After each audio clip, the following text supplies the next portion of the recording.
One of the Amex Gold Card's least talked about perks is the hotel collection and all the benefits that come with that. And after having my Amex Gold Card for 2 years, I finally booked a 2-night stay at the Cosmopolitan in Las Vegas, and I'm going to tell you if it was worth it or not. I'm also going to tell you a couple things you need to do before booking on AmexTravel.com. Let's start with my experience at the hotel. I stayed at Cosmo from August 21st to August 23rd, and I also booked the stay before they made the new changes to the hotel collection, or they added the new benefits, which are basically just 12 p.m. checkout when available and late checkout when available. I wasn't sure if these new changes would apply to me, and I actually didn't end up getting early check-in, and I think it's because it was so busy, but my room was ready about an hour after check-in. I stayed at Cosmo for 2 nights, but I was in Vegas for 8 nights, and none of the hotels that I visited had early check-in available. They gave me this paper, which I will include somewhere on the screen, which actually really surprised me because it said I had a daily $30 breakfast credit for 2 people, so that's a total of $60 per day on breakfast. This was a surprise to me because on AmexTravel.com, when you click on a hotel that's part of the hotel collection,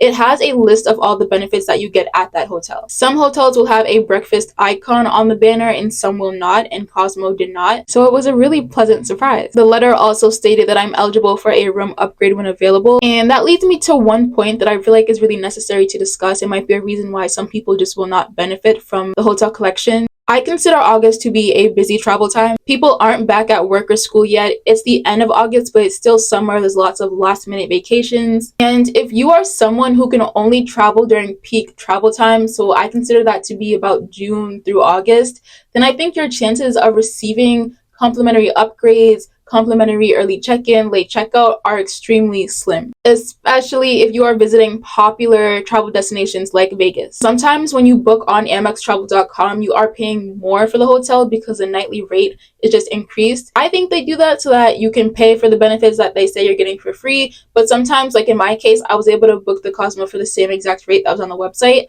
but it just doesn't make sense for you to pay more for something that you're probably not going to get. Now, I didn't receive a room upgrade, and I'm not sure if that's because it was busy or because of the room that I booked, because I do know that not all room categories are available for upgrades. I booked the wraparound terrace suite without the view of the fountain, which was fine because I could still see the fountain from my room, and they usually upgrade you 1 tier, so that would be the wraparound terrace suite with the fountain view. So if you're thinking about booking that room, I can't promise that you'll be able to see the fountain, but I think there's a pretty good chance, and that way you could save $100 per night on your stay. I was traveling with 3 other people, so I definitely wanted to book a room that would suffice in the event that I didn't get a room upgrade. Now, here is the first thing you need to do if you're booking on AmexTravel.com. You will need to talk to a representative on AmexTravel.com, not in like your Amex account, and you can just ask them which rooms are eligible for a room upgrade. They will give you a list of all the rooms that are available for an upgrade and which room you will be upgraded to if you book each room. I didn't do that, but I can assume that the wraparound terrace suite was not a room that would qualify for an upgrade, just because they usually don't include suites and that kind of thing, but I don't know for sure. Now, I was planning to go to Chicago, and I was looking at staying at a specific hotel there,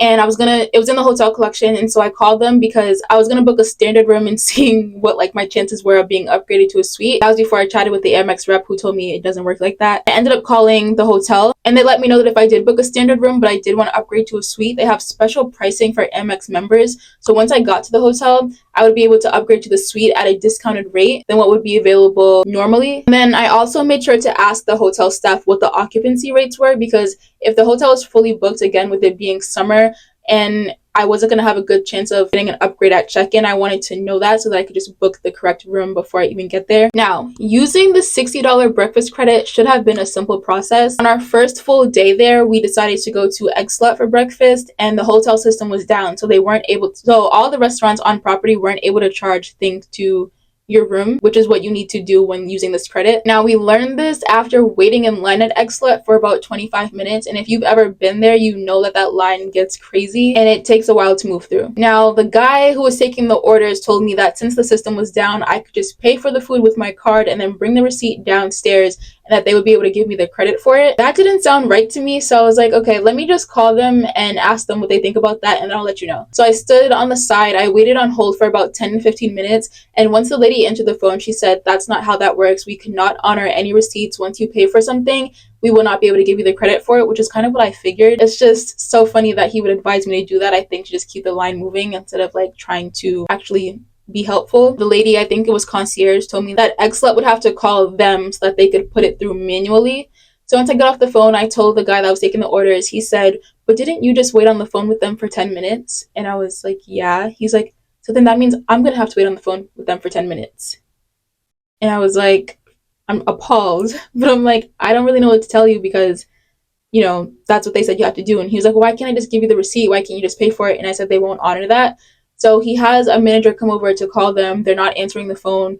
They didn't even wait a full 10 minutes. I think it was about 5. And she said that I would have to go downstairs to tell the concierge, the front desk, that they're calling, and then I'd have to come back upstairs and place the order. And at this point, it's been about 45 minutes. The problem is I had reservations at Wicked Spoon. So we went to Eggslut super early so that we could eat. And then 3 hours later, we would go to Wicked Spoon. Now it's been an hour. It's going to take another 30 minutes to get our food. And I didn't really want to wait anymore. I did end up walking downstairs to concierge and just explain that situation to him. And I asked him if instead of using the $60 credit today, can we just have $160 tomorrow added on to the $100 food credit that we get. He said sure, but the thing is, the $60 breakfast credit is something that is applied automatically. So even though I didn't use it that day, I still could have. So even though I got $160 the next day, I still had $60 on that day. In hindsight, looking back, I should have just used it, but it's like I didn't want to be full going to a buffet. It's nice that they did give me the $60 to use the next day though. It would have been even nicer for them to answer the phone. Next day, we ended up using that $160 to order room service. The room service experience was also a little stressful because we had just gotten back from the Titanic Museum. We walked and took the tram to Luxor. That took about 45 minutes. After the museum, we went to a store. We did a little bit of shopping. Took us another 45 minutes to get back to Cosmo. So by the time we got back, it was like 9:30. Super tired. I just wanted to eat and go to bed. We called the room service people and we order our food. The lady lets us order. She doesn't say anything about a wait time. After we're done ordering, she's like, "Yeah, and it's gonna be about an hour." So I'm like, okay, an hour is a little bit, is a lot, but I have some things I need to do before I go to bed, so I don't mind waiting an hour. But had she told me it was going to be more than an hour, I would have canceled and just went downstairs and gotten something to eat. An hour goes by, no food. I called down saying, "Hey, it's been an hour. Is there any update on when the food will arrive?" She said, "Oh, okay, the food is going to be there in 10 minutes, 10 minutes. So I'm like, okay, cool. 10 minutes goes by. No food. I call down again. "Hey, it's been 10 minutes. Someone just told me that it would be here in 10 minutes. She said, "Okay, let me check on that." "Okay, he's going to be there in 15 minutes. Okay, 15 minutes goes by. Nobody's here. So I called down again. "Oh, he's going to be there in 10 more minutes. I'm really sorry about that." And so it took 2 hours for the food to come, which that's the part that just irritates me because there wasn't like clear communication. And had I known it was going to take 2 hours, I wouldn't have ordered it. And then on top of that, the food was like a 6 out of 10. Like there was nothing special about that food at all. I haven't had a lot of in-room dining experiences, but I have had about 4 or 5. And this was the worst one. The food wasn't nasty, it just wasn't good. It was boring. It was regular, gave like Applebee's vibes. I truly feel like Chick-fil-A would have been a better option. It's also important to note that if you're ordering room service, any service charges or gratuity is not included and cannot be applied to the credit. Our food total came to $166, but our bill came to like $240. So we came out of pocket like $60. And I do think getting $166 worth of food for $60 is a good deal. However, I don't think I would do that again. I think I would make it so that we went to a different restaurant on property or ordered something else where we could just have paid the $160, like at Starbucks or something. Now, the day of checkout, we did go to Starbucks, and again, the system was down, but they were able to charge our order to the room. So that was the only seamless process at the Cosmopolitan regarding the food credits. And also, I guess this is a pro. I'm not sure how often you go to Starbucks, but it is very difficult to spend $60 at Starbucks, in my opinion. I was just ordering random things so that I didn't waste the credit. And we were 4 people. There were 4 of us, so I think that worked out really well. Now let's talk about pricing. I booked this stay, so we stayed there in August, and I booked the stay in about May. And I did get lucky because this was my first Amex travel booking, and the price was exactly the same on Amex travel as it was on Cosmopolitan.com. So in this example, I didn't have to pay any extra money, and I still ended up with about $220 in value from using my gold card. I think this is the best case scenario. And like I mentioned earlier, I was looking at a trip to Chicago, and the nightly rate on the Amex travel website was about $30 more per night than on the hotel's website. So I would have been paying an extra $66, I think it was exactly,